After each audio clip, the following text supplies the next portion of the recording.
We can even out things because the country is of course not uniform, and some places have more green energy than others. So the places with green energy can sell their credits to others. So what we're doing again is we're taking a serious problem and we're financializing it. We're putting it on the stock market and we're allowing people to speculate, make money and all that wonderful stuff. And what will happen is we're basically going to, and this is what I call part of this talk, dumping in Dixie goes global. We are doing this not only in the United States, but we're doing it globally.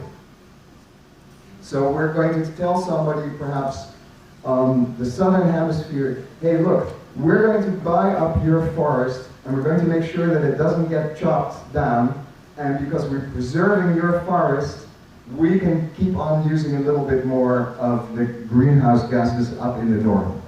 Nobody says, do you perhaps need that forest for your daily food? Is that how you make a living? No, we're institutionalizing environmental justice in a very non-transparent way. Non-transparent if you live on Wall Street, but very transparent if all of a sudden your fishing grounds have a sign, nobody can enter here, has been bought by some rich person somewhere in the north.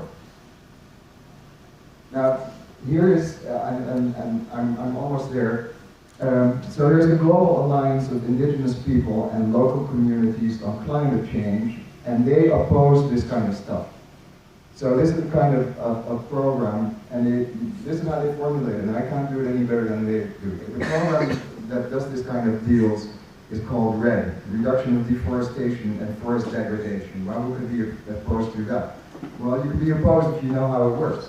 So ultimately, Rhode Plus may try to include and expropriate the entire surface of the earth, including most of the forest, the soil, fields, grasslands, deserts, wetlands, mangroves, marine algae, and oceans, to use them as sponges for industrialized countries' pollution. In other words, we can pollute yet another day because we're taking away the livelihood from somebody in the southern hemisphere.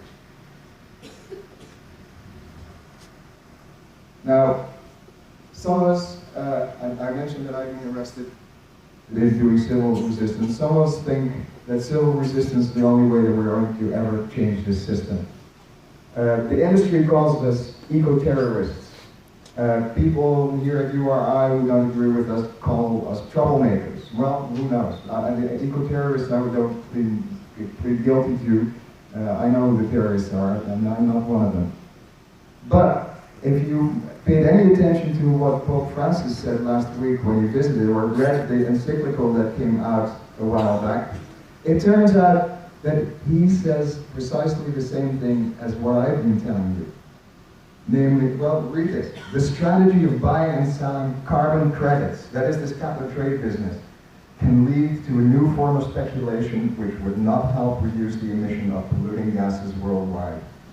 This system seems to be a quick and easy solution under the guise of a certain commitment to the environment, but in no way in no way does it allow for the radical change which present circumstances require. Rather, it may simply become a ploy which permits maintaining the excessive consumption